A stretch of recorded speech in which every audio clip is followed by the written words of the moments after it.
Good morning. Let us come very simply, very humanly, and yet with a boldness that belongs not to personality but to promise. Fear in 3 minutes, yes, I mean that. But not by wrestling with fear, not by arguing with shadows, not by making a power out of that which has no law. We will end fear, if we end it at all, by realizing presence. Where the Spirit of the Lord is, there is liberty. Take that right now as a living word, not ink on a page, not a motto on the wall, but breath in your lungs. Liberty where Spirit is. Fear where Spirit is not conscious to us. And our function this hour is only one, to become conscious. We are not going to try to do anything to fear. We will bring to it the realization of God's presence. You must have a password, a shibboleth that opens the gate when the mind is noisy, when the headlines are loud, when the body speaks in the night. The password is this: where the Spirit of the Lord is, there is liberty. Carry it as you would carry a key. Turn it in the lock of any moment. Whisper it. Think it. Let it rest in you like a riverbed holds the water. It is not a magic sentence. It is the recognition of a fact. Where the Spirit is realized, liberty already is. And where liberty is, fear cannot stand. How simple is that? And how uncompromising. Fear ends when you stop giving it a second power, 3 minutes. Be still, I am. If you will take that as your orientation, you will see why I can speak of 3 minutes, not as a bargain with God, but as the time it takes to withdraw belief from what is not God and rest in what is. Now, you must understand this. From this moment, you have no demonstration to make except one: the realization of the presence of God. Do not let your concern be for the ending of fear. Do not let your concern be for the quieting of nerves or the repairing of conditions. Let your concern be for one thing only, that you feel, even faintly at first, that stirring, that inner pressure, that presence we name I am. Be still and know that I am God. Not be busy and know, not be clever and know, be still and know. And when you say, I'm not trying to get rid of fear, you have to mean it. You have to be willing that fear stand, if it will, while you go to God. You must want God more than relief. Otherwise, you are still bowing down before a second power. You are still, in the old words, having other gods before me. Some of you will say, but isn't that impractical when the heart is pounding, when the future looks like a storm? Don't I have to do something? Yes, you have to do something, but it is not what the world calls something. You must withdraw belief. You must return to the center. You must, if only for 3 minutes, refuse to lend reality to the appearance. Perfect love casteth out fear. Not perfect willpower, not perfect arguments, not perfect affirmations. Love felt as presence dissolves the unreality of that which never had God behind it. Do you see? Where the Spirit of the Lord is, there is liberty. Where the Spirit is not realized, there is bondage to a suggestion, a mesmerism, a picture. But who said that you are naked? Who said that fear has a law to enforce its threats? This is not me. This is my body. I am invisible. Spirit is the identity. Spirit is the atmosphere. Spirit is the law. And you can be in it, but not of it, even in the hour when fear parades through your room at midnight. You can be in that appearance, but not of its power. I speak this to you not as a theory. I have sat with fear. I have felt its breath. In the early days, I did what the world does. I argued, I quoted, I hammered at it like a craftsman hammers a nail. And then I learned every blow acknowledged a second power. Each strike said, you are something to be struck. The day came when I refused to add my strength to its shadow. I sat down, sometimes trembling, and did nothing outward, nothing mental except the quiet turning of the key. Where the Spirit of the Lord is, there is liberty. I became still, not making God come, not making fear go still, until a gentle assurance rose that I am in God and God is in me. In those minutes, the storm had no more stage. It had no audience. Do you see the difference? We are not going to try to do anything to fear.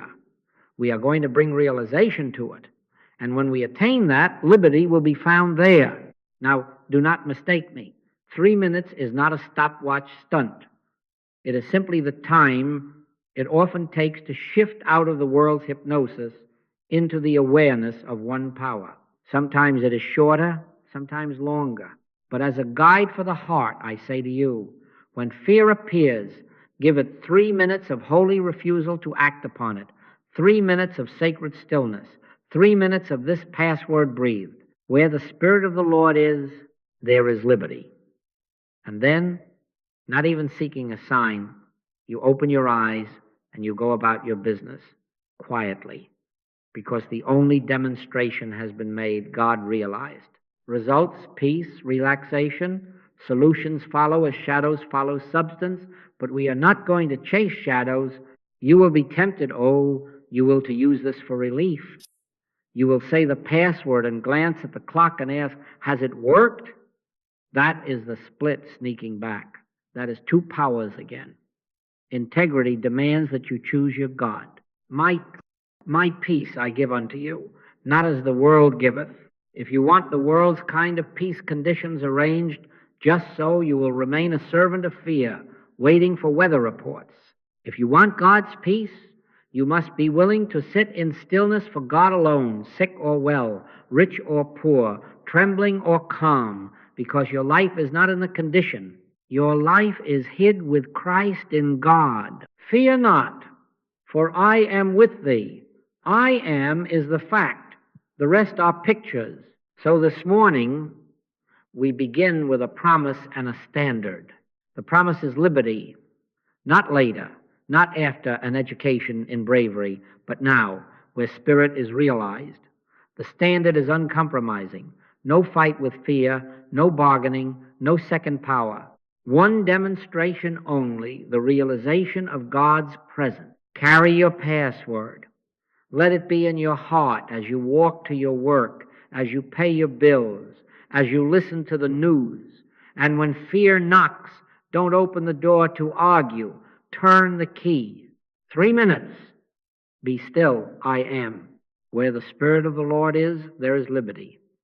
And there, my friends, you will find that fear has no place to stand. Now, to be honest with you, if we are to make this practical and not merely beautiful words, we must lay the axe at the root, not prune the branches, not polish the leaves. And now also the axe is laid unto the root of the trees. What is the root? Every form of fear, your fear, the world's fear, has one root only. The belief in two powers, God and something else, spirit and another law, I am and a rival. That is the whole trouble. The moment the mind splits, the moment there is God and a condition, God and a threat, God and a deadline, at that instant fear is born, because you have quietly, perhaps unintentionally, enthroned a second will, a second cause, a second life. Hear the Shema, not as ancient religion, but as present medicine. Hear, O Israel, the Lord our God is one Lord, one. If there is one, there is not two. And if there is one, that one is your life.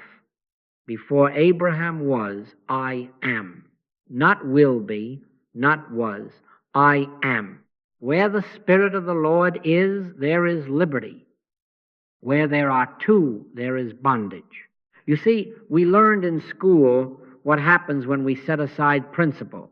If you write 2 times 2 equals 5 inches big letters on a blackboard, it looks, in a way, quite bold, quite convincing. You can even shout it. But all the shouting, all the chalk, all the size of your numerals cannot summon a law to support it.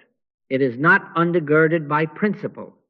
The moment the quiet little authority of mathematics is consulted, the 5 collapses back into nothingness.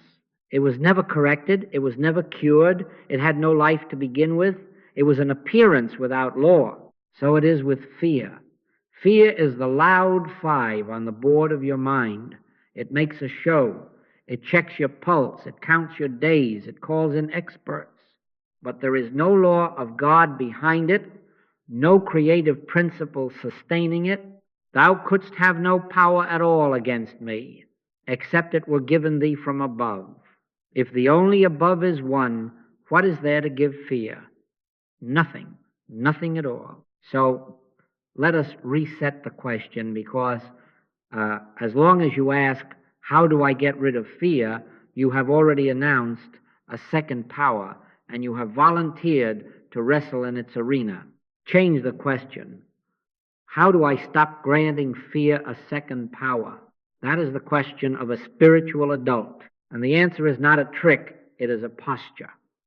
You refuse, in the presence of any appearance, to concede a cause apart from God. You refuse to enthrone anything with law behind it but spirit. You refuse to say, my fear, as if it were a possession. You name it correctly, a suggestion of 2 powers presenting itself for your belief. You can be in it, but not of it. You can be the wave, yes, high or low in the human sense, and yet know yourself as the ocean one, with the depths that are not troubled by the wind.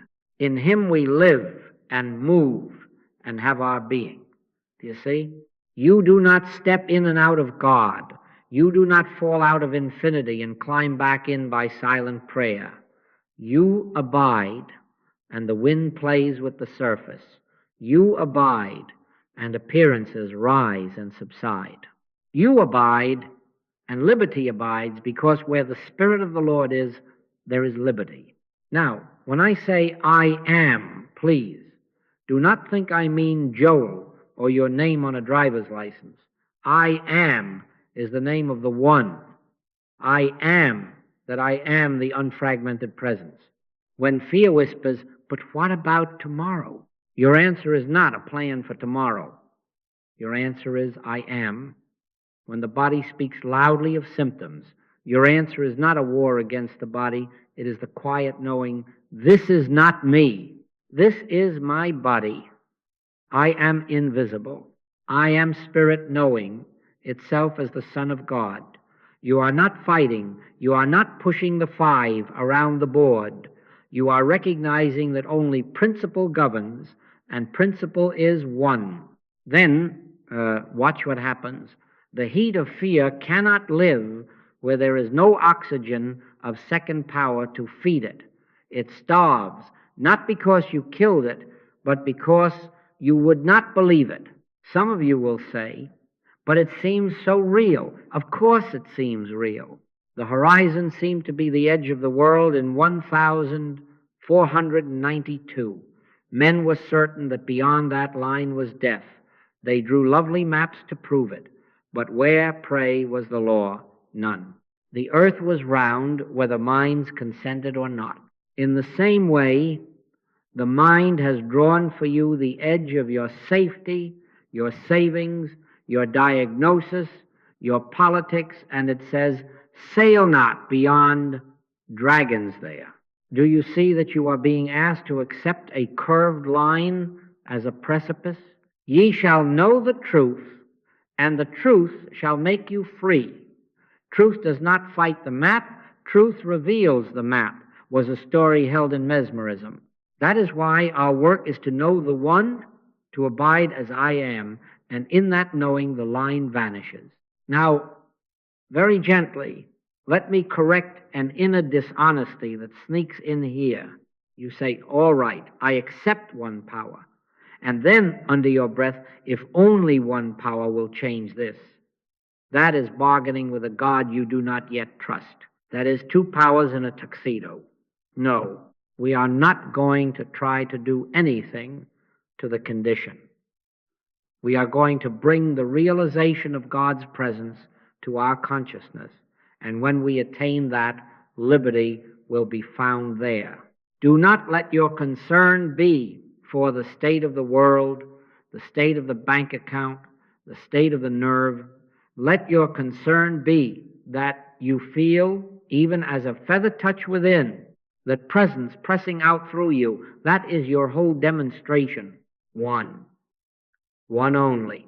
And in that one, you are safe to walk amid appearances without being owned by them. You can be in news without being of its panic. You can be in a body without being of its verdicts. You can be in a ledger without being of its arithmetic. Why? Because identity is not divided. The wave cannot be separated from the ocean to be analyzed, condemned, or saved. It has no private life. Neither have you. Your life is hid with Christ in God. If your life is hid, where will fear find it? It cannot. It circles the surface looking for a doorway you no longer supply. And this, my friends, is how fear evaporates, not by courage, not by arguments, but by withdrawing the only thing it ever had your belief in, too. So when you turn the key, when you whisper your password, not to convince God, but to center your own heart, do it as one who knows the truth behind the words. Where the Spirit of the Lord is, there is liberty. Spirit is here. Spirit is you in truth. Spirit is the I am that will not be split. Therefore, liberty is not postponed to the hour of better conditions. Liberty is the atmosphere of one realized. Stay there. Refuse the arithmetic of fear. Let the impossible five fall of itself before the principle that never moved. And watch how stillness, without sword, without noise, lays the axe at the root. Now, let us name it plainly, so that you are not punching the air at phantoms. Behind fear, your fear, the world's fear, there is not a legion of real dangers. There is hypnotism, mass suggestion, mesmerism, a wave of unexamined belief that borrows your attention, borrows your emotion, and then parades as power. And as long as we treat the parade as an army, we condemn ourselves to march in it. But once you see the drum is a tin pan and the flag's a paper, you do not need courage. You need sight. Ye shall know the truth, and the truth shall make you free. Not fight, no. For where the Spirit of the Lord is, there is liberty. And Spirit does not enter suggestions. Spirit dissolves them by being known. History has been a laboratory of this, friends. In the wars of the last century, there were offices, not hidden ones, very public, whose sole function was to convince populations how to feel. They hired artists to paint the enemy with horns, poets to rhyme hate into lullabies, newspapers to repeat a picture until it felt like fact. People who had never met one another became convinced they knew each other, monsters and angels, without a single first-hand encounter. And then, as if that were not enough, later on, a newspaper I read, this was no mystical book, just the news reported that in movie houses, a single frame of a cold drink or a box of popcorn was slipped into the reel.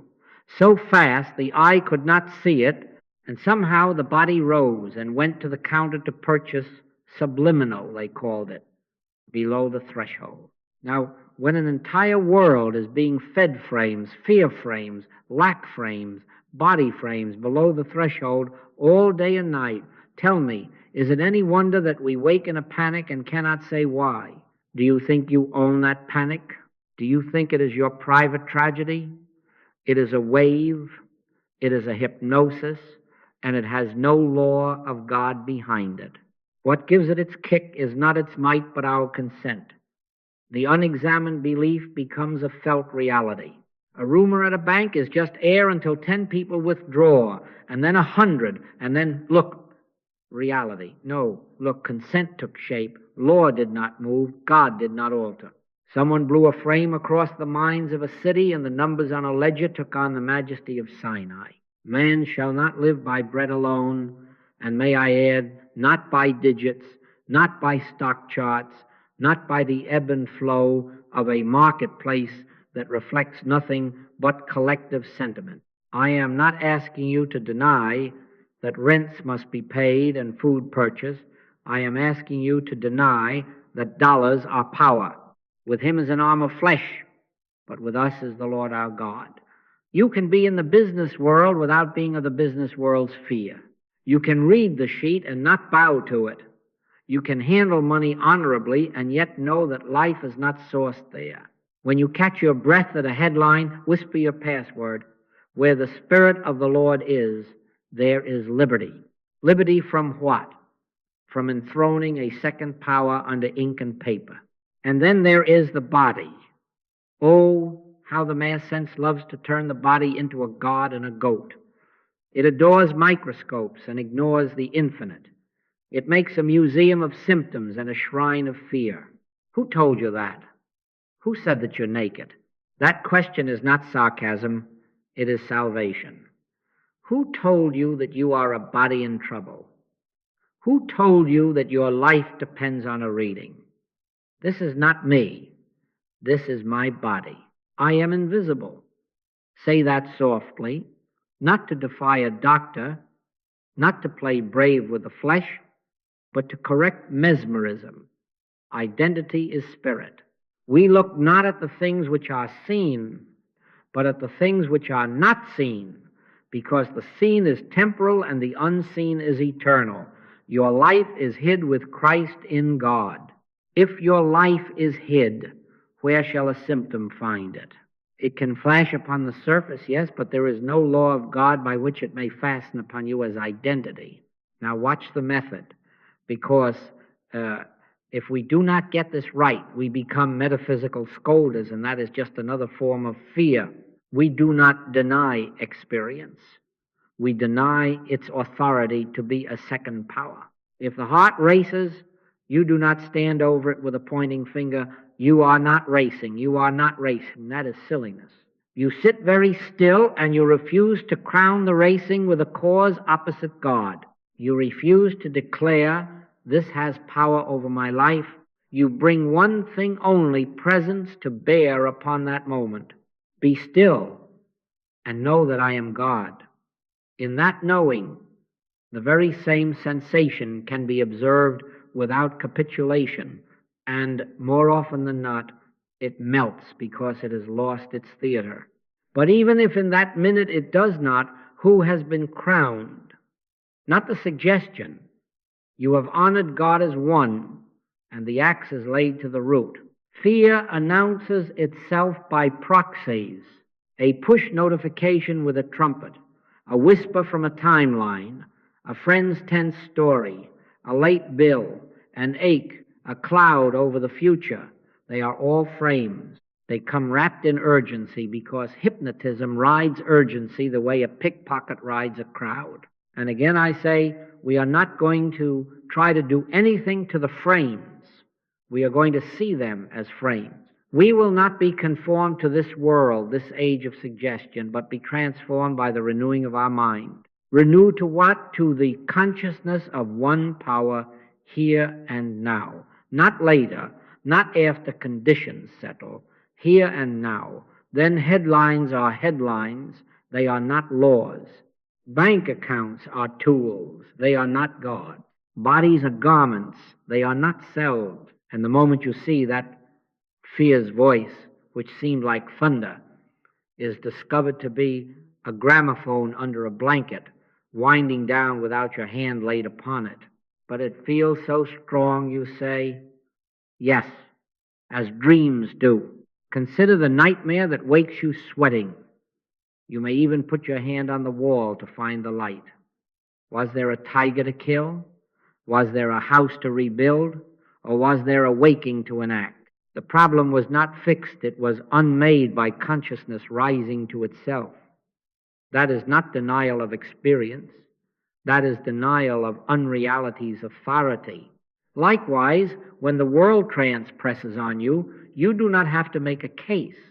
You have to wake. How? With the simplest practice of all, withdraw belief. Stand still a few moments and remember who you are and where you are in God. Thou couldst have no power at all against me except it were given thee from above. And since above is one, Mesmerism stands without supply. This is our diagnosis, then, clear and workable. Fear is not a principled force. It is an appearance without divine law. It is mass hypnotism, collective suggestion, knitting itself into a robe and saying, "Wear me or die."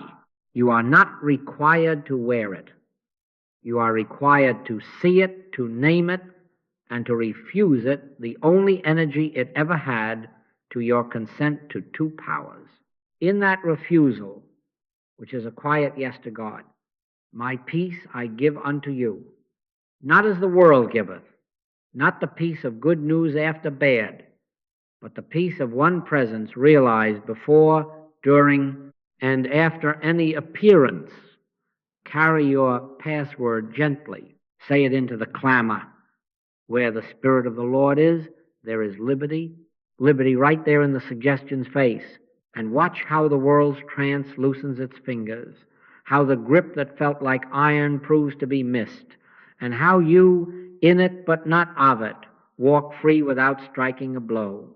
Let me show you how this is not theory to keep you warm on a cold day, but the way life actually reorders itself when you stop granting two powers and begin, however falteringly, to live as one. In those early years when the light first broke 1928, for me, I woke one morning to discover that I still lived, but not in the same atmosphere. That sentence will serve you if you let it. I still lived, but the air had changed.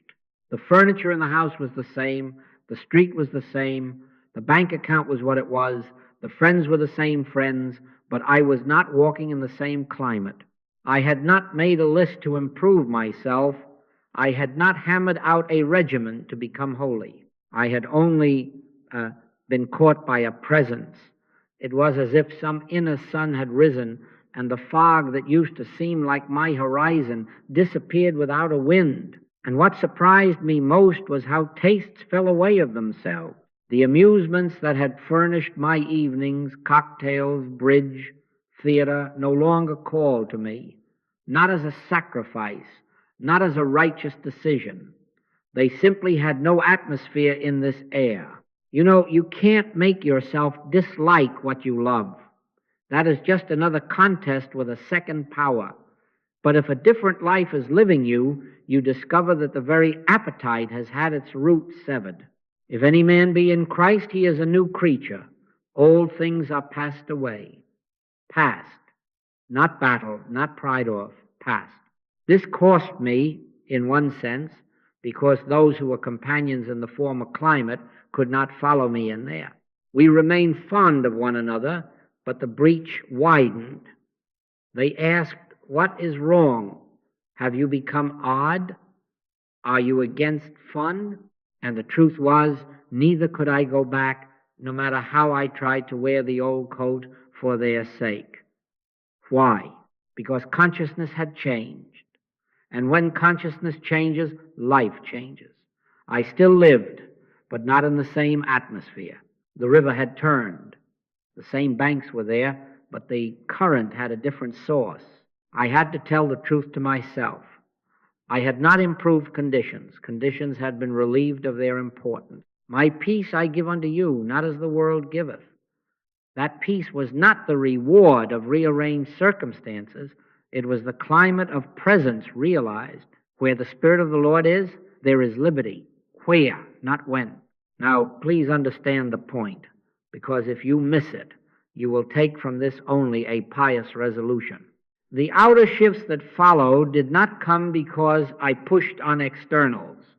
They came because the weight of my concern moved. I ceased making demonstrations of help or supply or companionship and made one demonstration only, the realization of God's presence.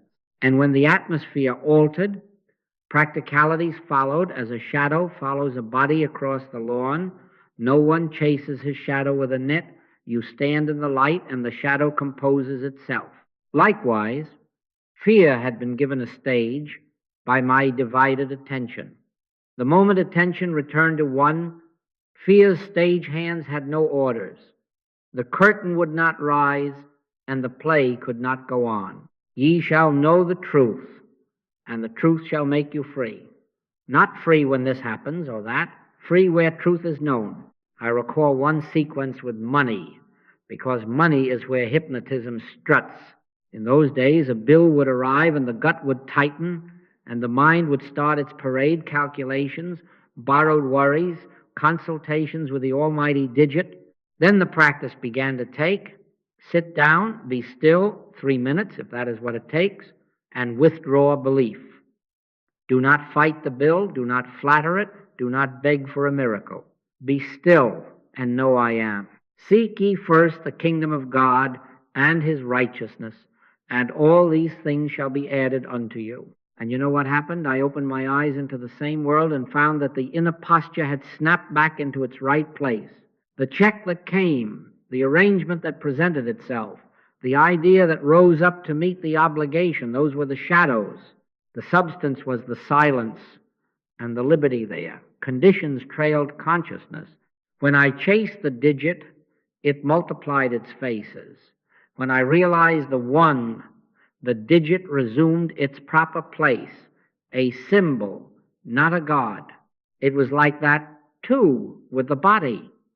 At a certain point, the body began to speak in symptoms, as bodies do, and the old reflex reached for a remedy to fight. But the instruction was too clear to be violated without pain. Do not let your concern be for health.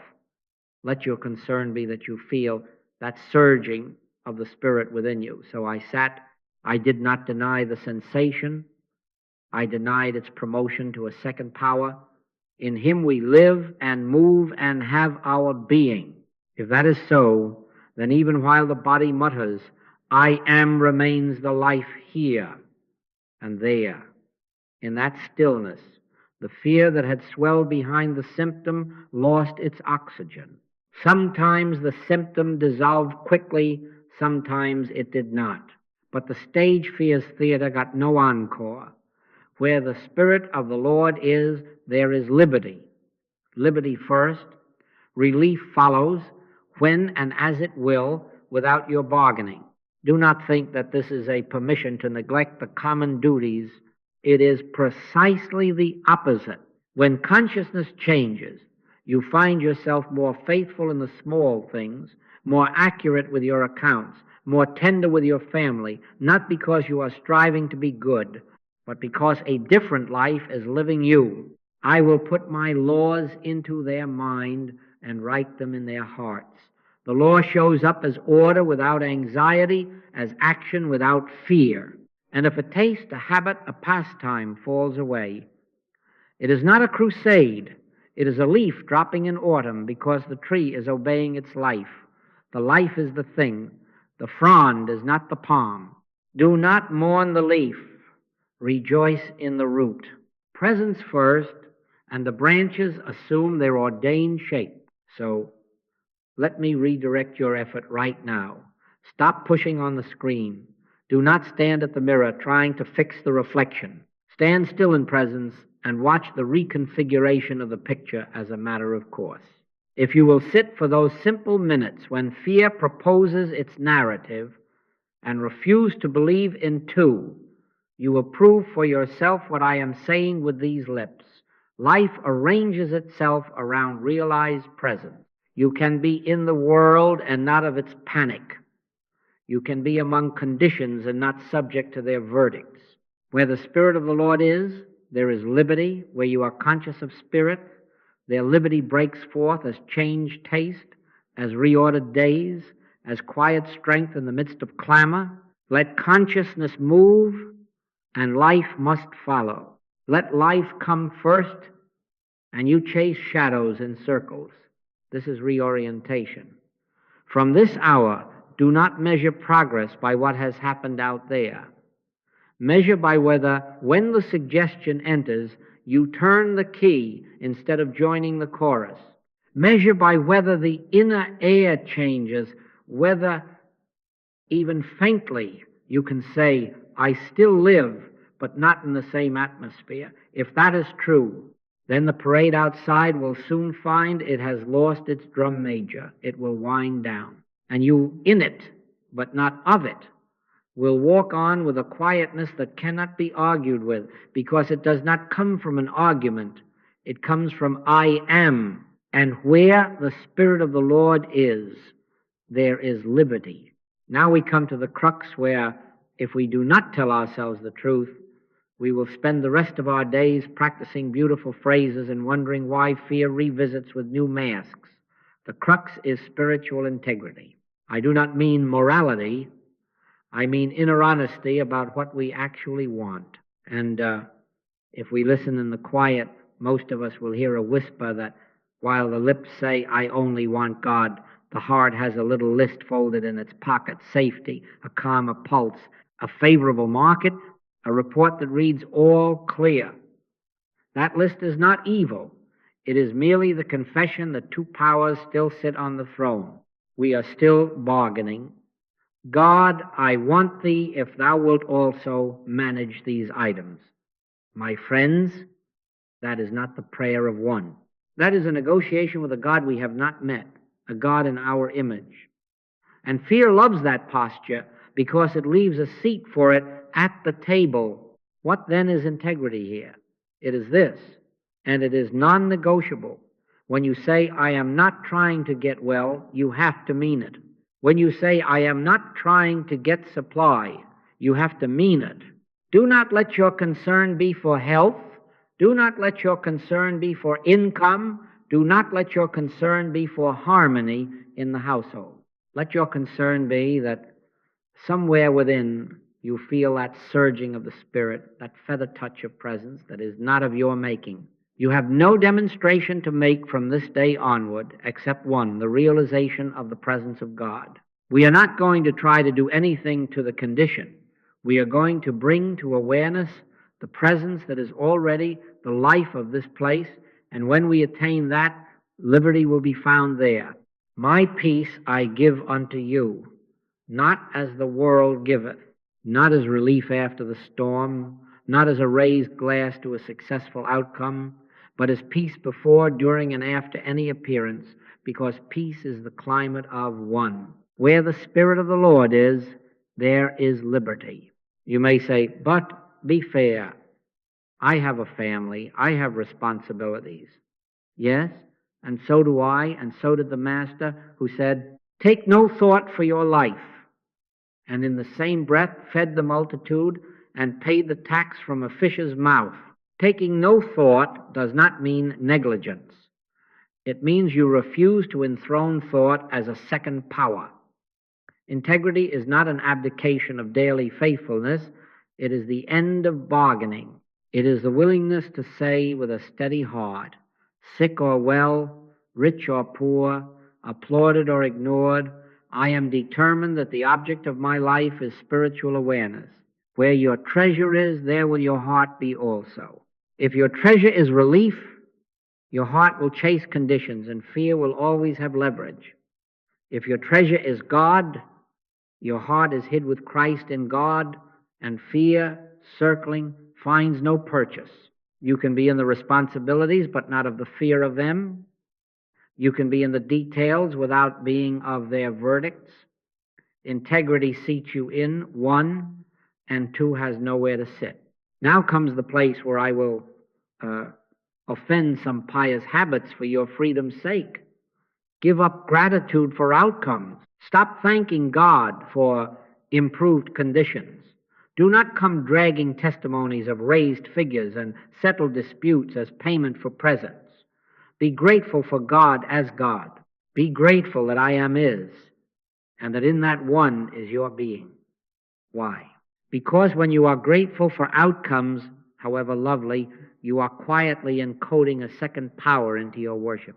You are saying, I know thou art God because this happened.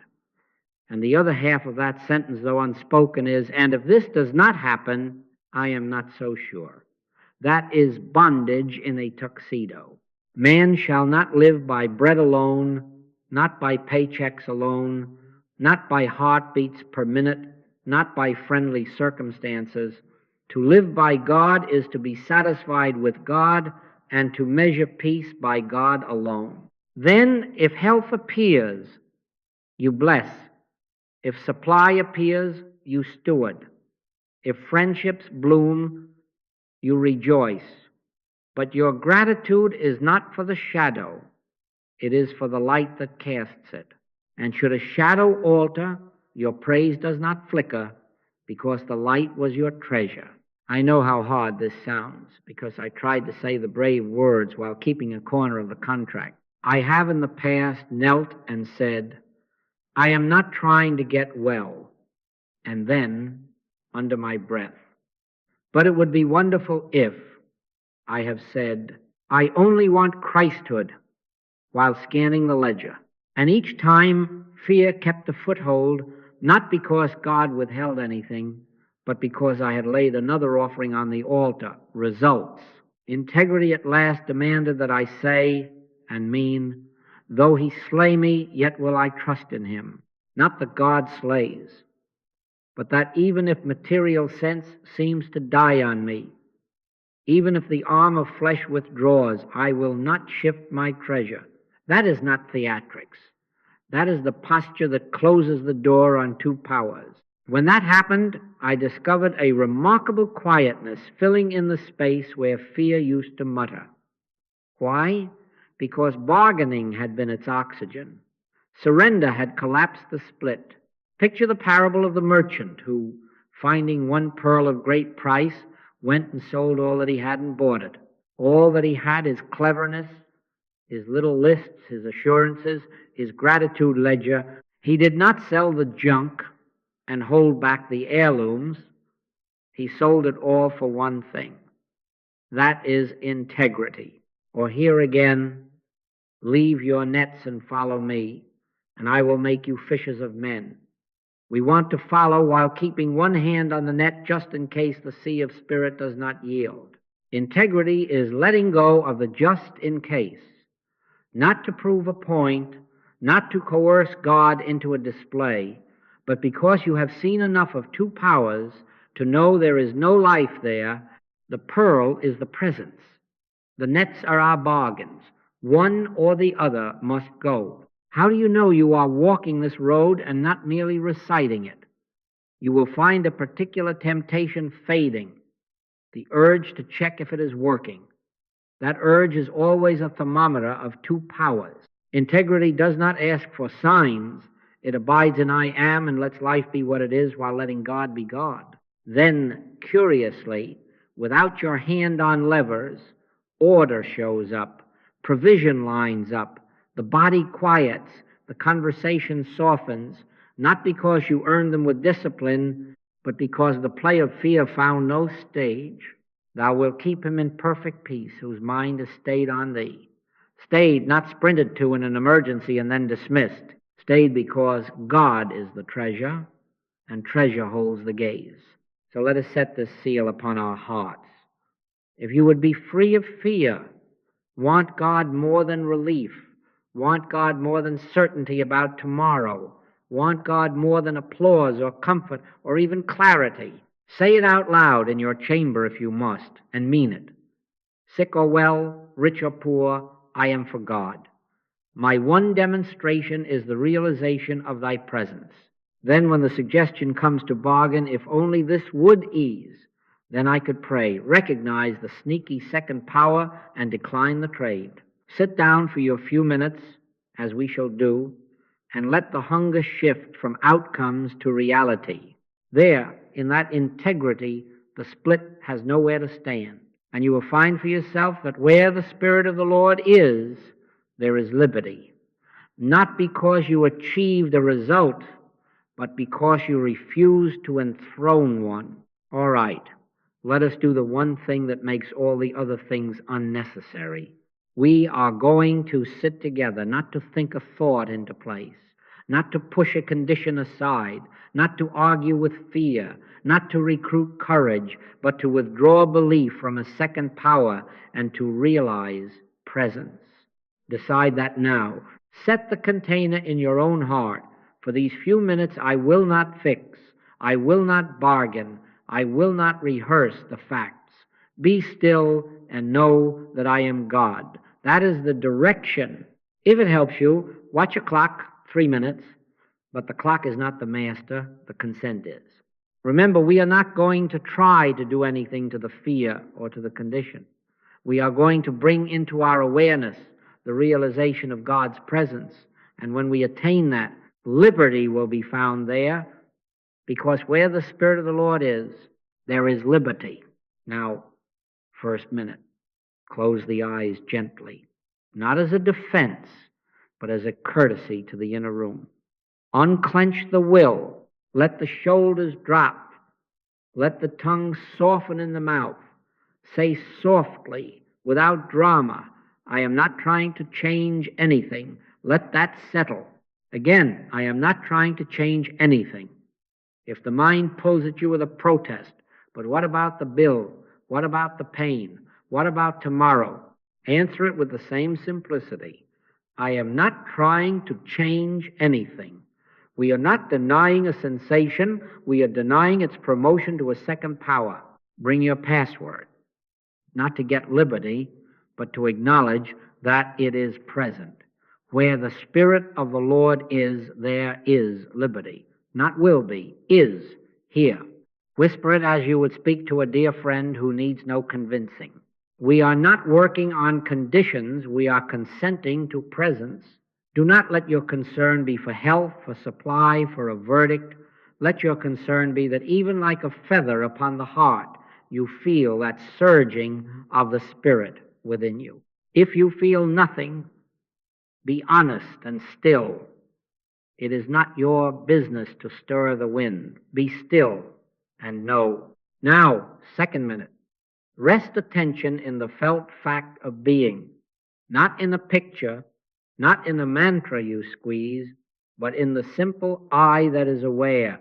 Notice that you are here before a thought moves, before a fear gestures. I am. That is not your name in a book. That is God naming himself where you are. I am that I am.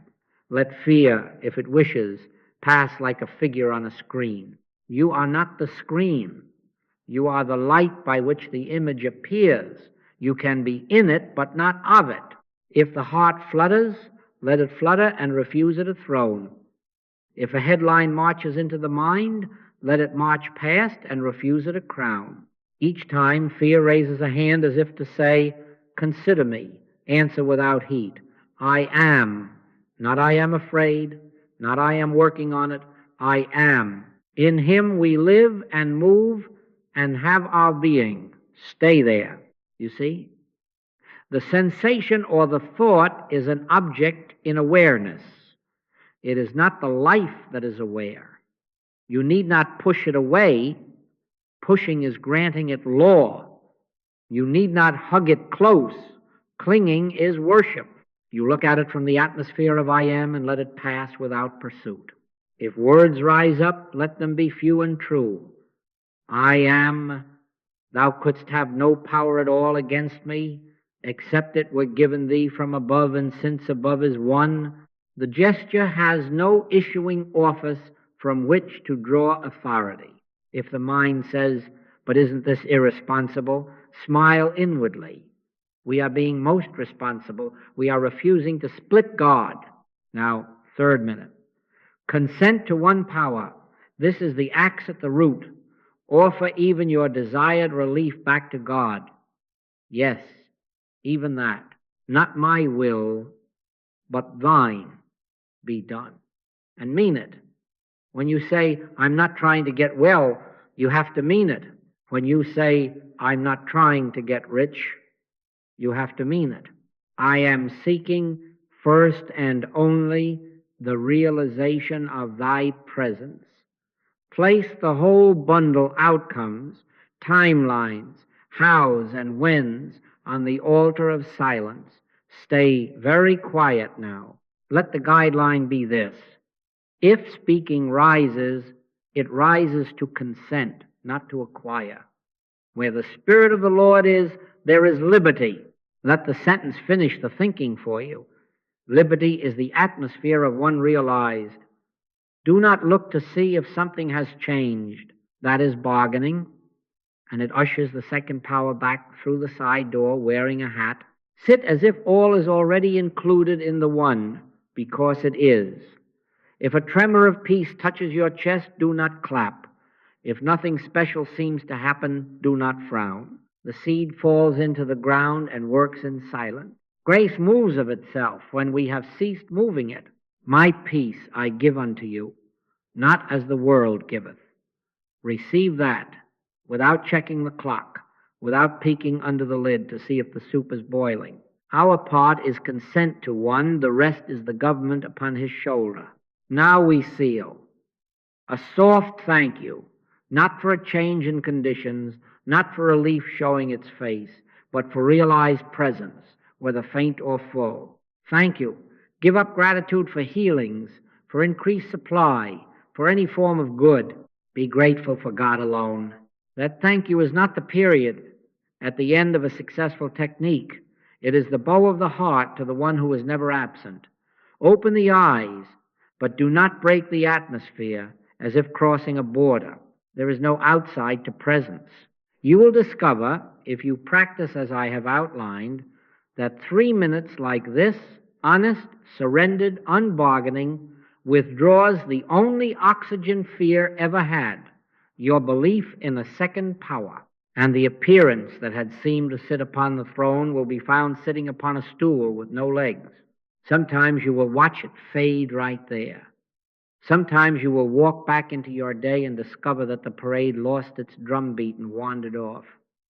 Sometimes conditions will remain for a season, but without their teeth. And in that gentle space, life reorders as it must. Do this several times a day, yes, but let this one be complete unto itself. Do not imagine that multiplication of words improves it. If you rise from the chair and the mind tries to make a report, was that enough? Did it work? Answer as before, I am not trying to change anything. I sought one, and one is. Then go about the business that is yours to do. Answer the letter. Call the office. Prepare the meal without letting the world conscript you back into two. You can be in it but not of it because identity has been remembered. And when the suggestion proposes itself later with a new costume, you do not need to refute every seam. You turn at once to your password, not as magic, but as recognition. Where the Spirit of the Lord is, there is liberty. Stand there 3 minutes, or 1, or 10, as you are led, until you feel, even as a whisper, that inward shift from contest to consent. This is how the axe is laid to the root. This is how mass hypnotism finds no congregation to preach to. This is how a man or a woman walks quietly free without striking a blow, not resisting evil as a thing, but refusing its only life support, your faith in two. Keep the practice simple. Keep it honest. Keep it free of appetite, and you will know what the prophet meant. In quietness and in confidence shall be your strength. Quiet because you are not at war, confident because God is one. Thank you. Now let me open the door a little on what actually takes place in those minutes of stillness. Because if you mistake the nature of it, you will sit there trying to pump up a mood and call it God. Silence is not positive thinking. Silence is not the mind arranging pleasant pictures on the screen and hoping the projector won't sputter. Silence is the ceasing of the arm of flesh and the yielding to the activity of spirit. Not by might, nor by power, but by my Spirit, saith the Lord. In other words, we are not adding a thought to a pile of thoughts in order to outweigh fear. We are stepping out of the economy of two powers altogether and consenting to one. That is why it works without strain, and why, when strain is there, it is a sign that we are, again, trying to do something to the problem rather than letting God be God where we are. Hear the Master's promise, and please, take it literally. My peace I give unto you, not as the world giveth, give I unto you. Not as the world giveth, The world gives peace by a change in weather. An answer arrives. The body eases. The account fills, and with it a little thrill, a stimulant, the adrenaline of relief. Christ's peace is a different substance. It is equilibrium, not excitement. It is like the deep level of the ocean that remains still while storms scratch the surface. In the silence, we are consenting to that level. You do not feel a glitter, you feel a weight of calm, and sometimes you do not feel even that. But you discover that your concern for feeling has dropped away, and the dropping is itself the sign that the government is shifting from your shoulder to his. Where the Spirit of the Lord is, there is liberty. Liberty from the need to be reassured by events. Liberty from the seesaw of stimulus and crash. Let me bring back an old image because it is truer than any new one we could invent. A palm frond does not make itself green by wishing. The health of the frond is the life of the tree. You can polish the frond, you can recite affirmations to it, you can brace it with splints, but the greenness comes of sap. Your peace is not a mental lacquer laid over anxiety. Your peace is the life of the one flowing. I am the vine, ye are the branches. Without me, ye can do nothing. In the silence, you are not trying to become a better frond. You are consenting to be branch in vine, frond in tree. The sap is already there. It is the very life of your being, and your quiet is simply the end of the kinks that kept it from flowing. When the sap moves, the leaf unwilts, not because the leaf grimaced itself into courage, but because tree life is self-acting law. The law of the tree is to fill, nourish, and express in the leaf. The law of spirit is to fulfill itself where it is realized. That is why you cannot make a bargain with it and also receive it. Bargains are kinks. Opposed to that, the arm of flesh. Human effort is finite. It spends itself and asks for applause or collapse. We can, by intensity, drag a condition from one corner to another and declare a victory, but that is furniture moving in a dream. The room may look different and the nightmare may pause, but the dream remains. Realized presence is of another order. It does not strain. It is law unto itself. That phrase you must carry, self-acting law. Truth requires no enforcement. 2 times 2 does not need an army to correct 5. It stands, and 5 dissolves without a skirmish, because there is no law to sustain 5. Thou couldst have no power at all against me, except it were given thee from above. And since above is one, the suggestion has no issuing office from which to draw authority. In silence, you are not summoning a second power to outmuscle a first. You are abiding in one where no rival exists, and the appearance loses its charter. Now, why specifically does fear ease there? Because fear is parasitic. It must borrow identity, energy, stage from a host belief in 2. When you sit and withdraw belief from a second power, fear finds no place to root. It is like darkness. It cannot argue with light. It cannot resist illumination. It can only seem to be until light is. We do not broom darkness out of a room. We lift the shade. We do not rebuke shadows. We step into the sun and let them recompose on their own. In the quiet, the shade is lifted. That is all. The prince of this world cometh, and hath nothing in me. Nothing, no hook, no handle, no echo of belief. And so fear, seeking purchase, slides off the surface of I am, because there is no roughness there for its claws. Then why do results follow without being sought? Because conditions are shadows of consciousness, and when the light changes, the picture must. It is not personal magic. It is the inevitability of law expressing. Grace moves of itself when you have ceased moving it.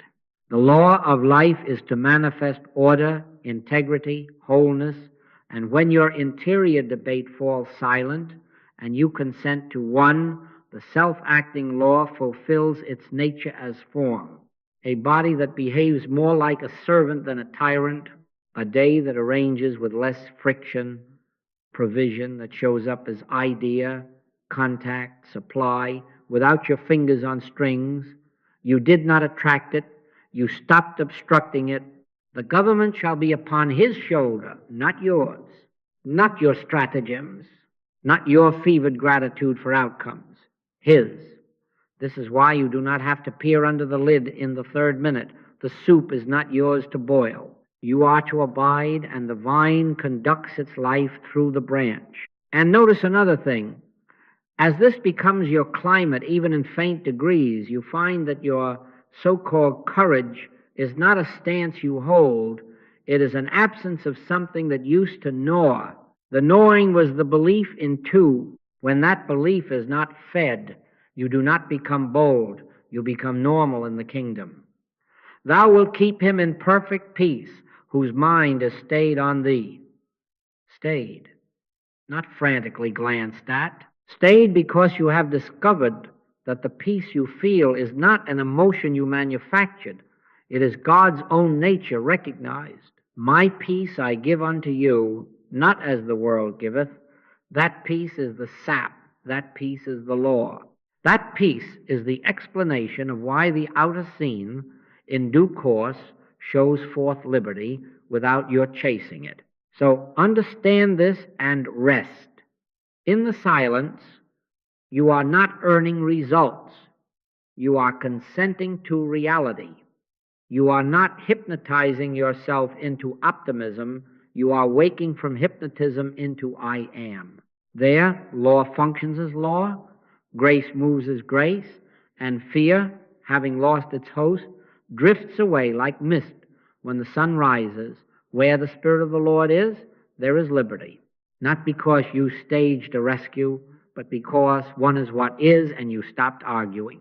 Now, because this is the way of spirit and not of technique, let me point out how subtly the split creeps back in with a new hat and a different name. And if you do not watch for it, it will seem to you that God has moved when it is only your attention that has drifted. Every trap is the same trap wearing makeup, a sneaky second power. Recognize it, release it, and return to I am. Do not fight the hat or the makeup. Do not take it to court. See it, smile at its costume, and withdraw belief. First comes the racing mind. I know it. You sit down for your 3 minutes, and the moment you close the eyes, the parade begins. Bills, pulses, headlines, faces, projects, memories, drafts of conversations, 25 thoughts in 25 seconds. Now, please, do not swat at them like bees. Swatting is belief in two. Do not command silence as if the mind were a dog to be muzzled. We are not going to try to do anything to thoughts. Let them pass as headlines on a news ticker while you rest as I am. The ticker runs, the screen is untroubled. Be still and know that I am God. The stillness is not the absence of motion on the ticker, it is the recognition of the screen as your identity. You can be in the presence of busy headlines and not be of them. Each time a thought shouts for audience, do not grant it a throne, let it march across and fall off the edge. If a particularly noisy one insists, answer it with no heed. I am, not I am managing you, not I am changing you, I am. The more set you are on stopping the flow, the more you grant it law, the more you abide as awareness, the more the parade grows bored and wanders off, because it cannot find a partner to dance with. Second is timing and testing. You glance up at the clock, you count, you calculate, and when the 3 minutes close, you look around the room of your life to see if furniture has moved. Did it work? And you see right there, the split stands up. If you test, you have already decided on a second power whose verdict will now tell you if God is present. Drop the test, keep the trust. You have no demonstration to make from this day onward except one, the realization of the presence of God, we are not going to try to do anything to it. We are not going to dig up the seed to see if the sprout has begun its duty. The government shall be upon his shoulder. Leave it there. If you find yourself checking the body, the account, the inbox for signs, forgive it at once and return to I am. The life of the vine does not report to the branch in 5-minute bulletins. It moves of itself. Third is bargaining in vows, the most pious form of two powers. If you remove this fear, I will serve. If you solve this, I will give. If you make this go away, I will testify. My friends, that is loving God for outcomes, and outcomes are not God. Thou shalt have no other gods before me, not even the God of relief, not even the God of a good report. Not my will, but thine be done is not a theatrical posture. It is the end of two. When you hear a vow forming on your lips, turn it into surrender. Whether this goes or stays, I am for God. Give up gratitude for healings, for increased supply, for any form of good. Be grateful for God as God, where your treasure is.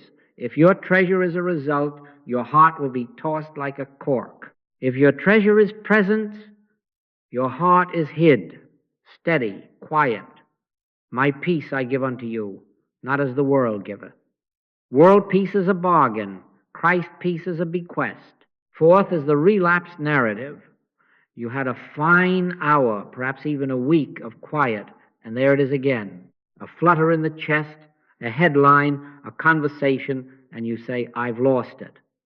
Not so. You cannot lose what is infinite. You can only turn your gaze. Treat the reappearance as weather. The sky has not broken because a cloud returns. In the world ye shall have tribulation, but be of good cheer.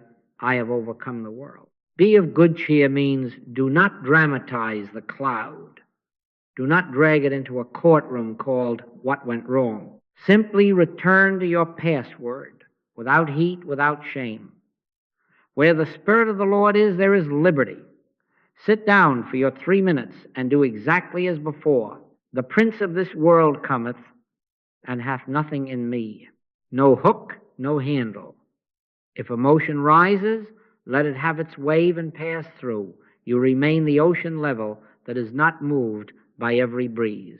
Do not write a story about relapse.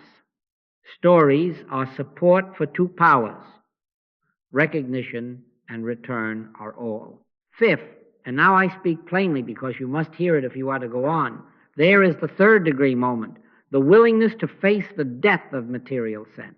This is the place where you do not just say, you mean, though he slay me, yet will I trust in him. Again, not that God slays, but that even if the world's peace were to withdraw, even if comfort took a long vacation, you would not trade Christ's peace for the world's. He that loseth his life for my sake shall find it. The life you lose is the life that measures itself by appearances. The life you find is the life hid with Christ in God. This is not morbid, it is liberty. It is the moment when you can say and mean, take no thought for your life. And then, with the same serenity, pay the tax from a fish's mouth when it is time. Leave your nets, your backup plans, your just in case, your vow sheets, and follow me into the country where not as the world giveth is enough. When that willingness settles in you, fear cannot bargain, for you have nothing to sell. So keep this simple map near. Racing mind, do not fight. Watch the headlines pass while you rest, as I am. Timing and testing. Drop the stopwatch. Keep the surrender, bargaining, and vows. Catch the trade as it forms and lay it on the altar unmade. Relapse narrative. Call it weather and return to your password without a story. Third degree moment. Consent to lose the world's peace and receive his. Every one of these, in its way, is a sneaky second power looking for a hearing. Do not grant the hearing. recognize it, release it, return to I am. And as you do, again and again, quietly, without heroics, you will prove in your own marrow that where the Spirit of the Lord is, there is liberty.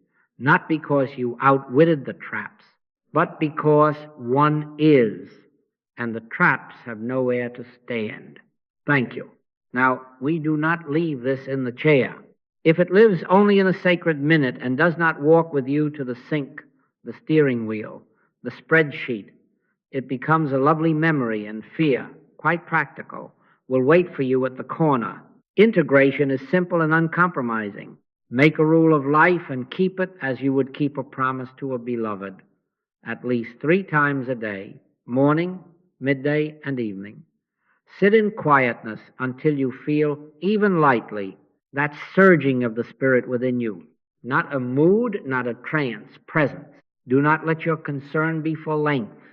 Let your concern be for honesty. If one day that surge touches you in a minute, bow and rise. If another day it asks 5, sit the 5.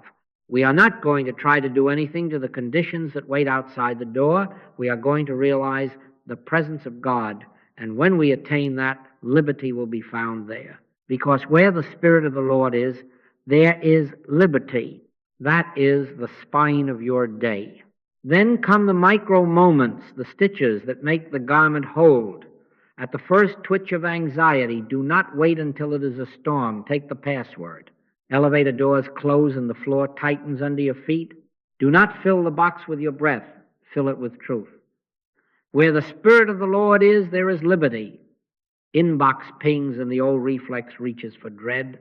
Do not rehearse the worst. Whisper. Where the Spirit of the Lord is, there is liberty. A headline shouts. A phone buzzes with rumor. The heart taps a little too loud at midnight. Stop right there. 2 or 3 breaths and say quietly, but as fact, I am not trying to change anything. I am recognizing one. I am 20 times a day, if need be. Better to meet a suggestion in its first knock than to wait for it to set up furniture. We are not fighting. We are refusing to feed two. Now, money. Let us be very plain, because here is where the world's trance scintillates. Dollars are symbols. Figures are counters. They are not the sap. They are the rustle of the leaves in a breeze. Refuse them a second power. If you give them your worship, they become a god with moods. If you give them their rightful place as shadows of consciousness, they take their quiet seat and serve. Seek ye first the kingdom of God and his righteousness, and all these things shall be added unto you. Added, not chased. When you open the banking app, open the heart first. Father, thou art the life of my being, the law of my activity, the order of my affairs. The government is upon thy shoulder. Then look, pay, send, receive, with the light on. If a number frowns at you, do not bow. Take your 3 minutes. Bring no bargaining. I am not trying to get supply. I am realizing presence. The frond does not count chlorophyll to become green. It abides in the tree. Supply is the tree life, not the frond number. And do not confuse prudence with fear. Be faithful in what is in your hand. Balance the book. Keep your word, but be in the figures and not of the power you used to grant them. Man shall not live by bread alone, not by deposits alone, but by every word that proceedeth out of the mouth of God. The body. Here the hypnotism has worn grooves for centuries, and yet the truth is as near as your next breath. This is not me. This is my body. I am invisible. Say it softly and mean it. The body is your garment. You are the life that wears it. In him we live and move and have our being. If a sensation startles you, do not confer upon it a scepter. A pulse rises, a joint complains. Be kind, be practical, but bring everything first under the light of I am. Do not let your concern be for help. Let your concern be that you feel within, somewhere, the surging of spirit. You can be in a course of treatment and not of its fear. You can visit a doctor and not hand over your identity at the desk. If a report comes, hear it. And then right there in the parking lot, if you must, close your eyes for a minute. Where the Spirit of the Lord is, there is liberty. Thou couldst have no power at all against me, except it were given thee from above. And since above is one, we are not entertaining a rival. Health will be a consequence, not a goal. When you say, I am not trying to get well, you have to mean it. And then curiously, inevitably, the law that is life expresses as harmony in the garment, whether quickly or over time, and always with less fear gnawing at the edges. Now the news, the community, the flag, please hear me gently but firmly, relinquish red, white, and blue righteousness for the one household of God. There is neither Jew nor Greek, there is neither bond nor free, for ye are all one in Christ Jesus. It is good to love your town, your nation. It is bondage to make of it a second power. The headlines will parade fear because fear sells. Do not buy it. You may read, you may be informed, you may vote, serve, speak, but do not enthrone appearances. When you see a picture of turmoil, do not add to the noise by taking sides in your heart. Return to the password. Where the Spirit of the Lord is, there is liberty. Consent to one power permeating every border, every courtroom, every kitchen. Pray, if you must call it that, as presence realized, not as opinion shouted at heaven. Thou couldst have no power over me, teaches us that even Caesars move on a stage that is not theirs. This stance is not apathy, it is authority. It frees you to act from wisdom instead of panic, to write the letter, to show up at the meeting, to feed the neighbor without adding your spark to the fire of hypnotism. You can be in civic life and not of its fear. Gratitude, too, must be reformed, or it will betray you at the gate. Thank God for God alone. When figures lift, when a report softens, when a nation breathes between alarms, bless the good, yes, but do not throw a party in your soul for the outcome. Do not come to the altar with stories of numbers as proof of God. Be grateful that I am is, and that I am is your life. Let improvements be unremarkable, side effects useful, welcome, but not your treasure. Where your treasure is, there will your heart be also. Keep your treasure in the one, and your heart will not be carried up and down the market of appearances. So, practically, how do you live tomorrow morning? Rise, and before you touch the news or the teeth, sit your 3 minutes, be still, and know. At lunch, step aside from the chatter for 2 or 3 minutes, and know. Before bed, not as insurance, but as intimacy, sit and know. In between, meet the twitch with the password. Pay the bill as a servant of order, not a worshiper of mammon. Treat the body as a garment, kindly and without fear. Read the paper as one in Christ Jesus, not as a partisan of shadows. And if you forget and are halfway down the alley of worry before you catch yourself, do not scold. Stop, turn, 3 breaths. Where the Spirit of the Lord is, there is liberty. And return to your business. This is what it means to be in it, but not of it. We do not run from the world. We stand in the world as those who have ceased to divide it with two. Presence first, again and again, until the climate of your soul becomes a shelter for others without your telling them a single word. Then the elevator becomes a sanctuary, the inbox a place of service, the headline an invitation to behold, one in all, and the heartbeat a drum for praise. Not because you made life behave, but because you remembered who is life. Where the Spirit of the Lord is, there is liberty. Carry that, live that, and let the rest follow as it must. And now let us widen the lens and tell the truth that has been waiting to be said. Your freedom from fear is not a private comfort. It is a breach in the wall of mass hypnotism for all who come within the radius of your life. One consciousness held in one power changes an atmosphere. Ye are the light of the world. A city that is set on a hill cannot be hid.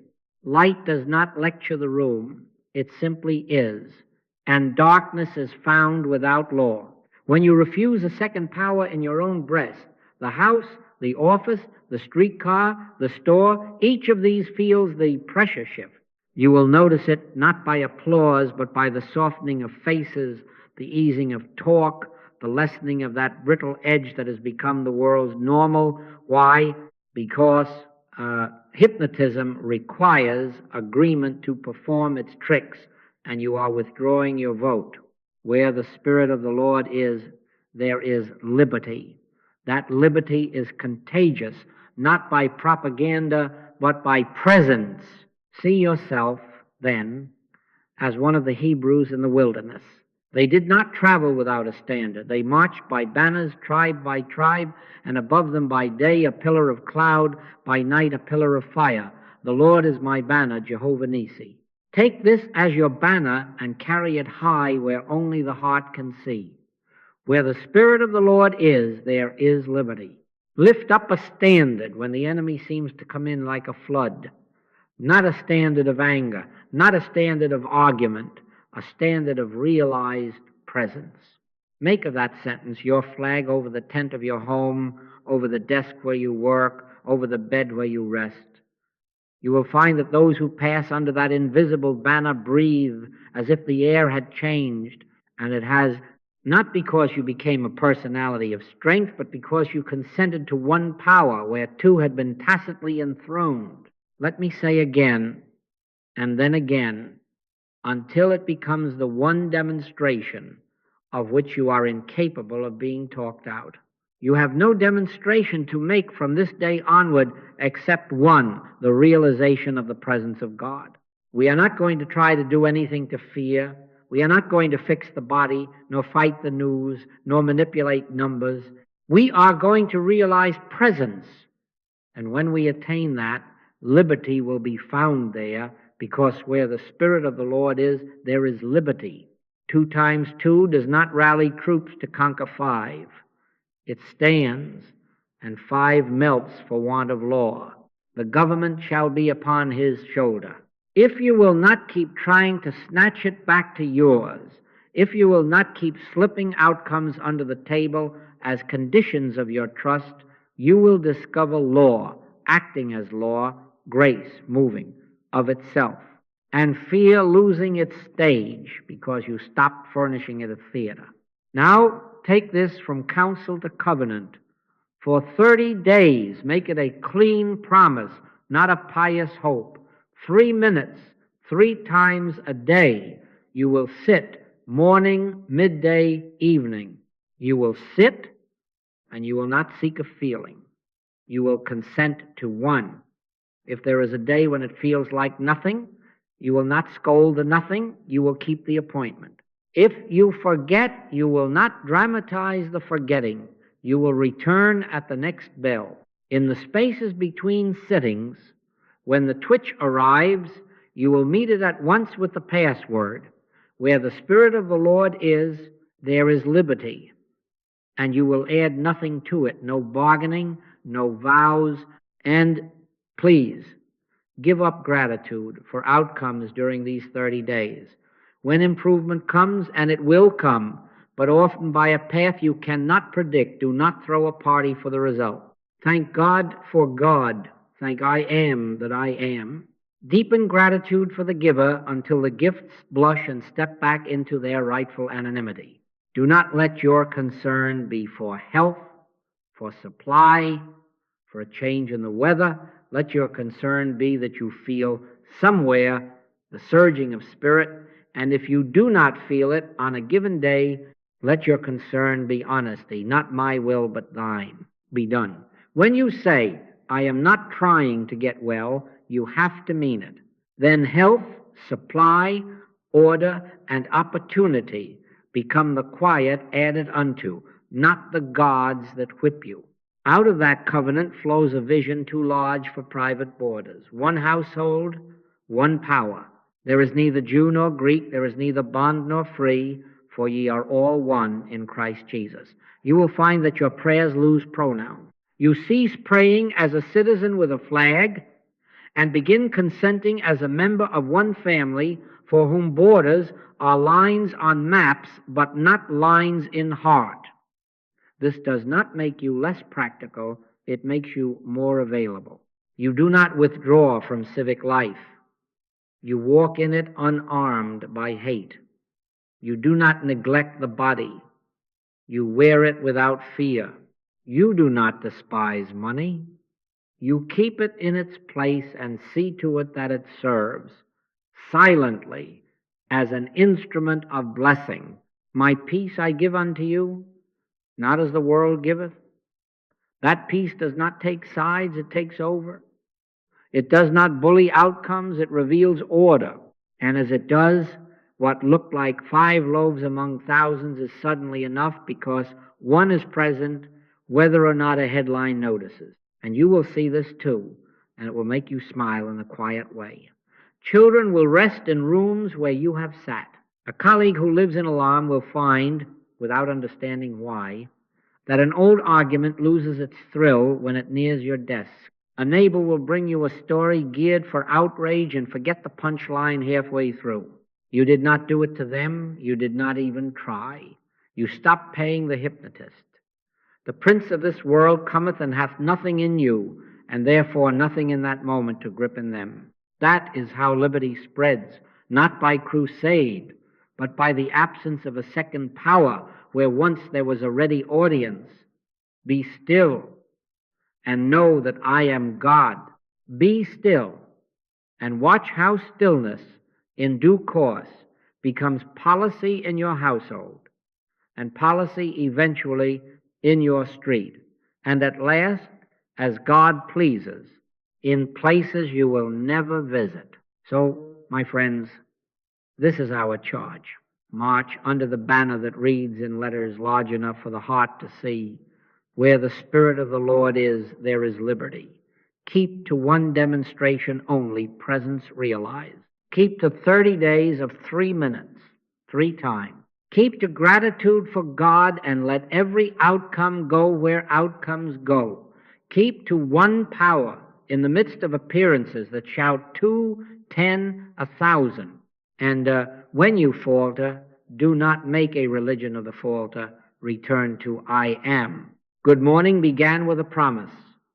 We finish not with a flourish, but with presence. Thank you.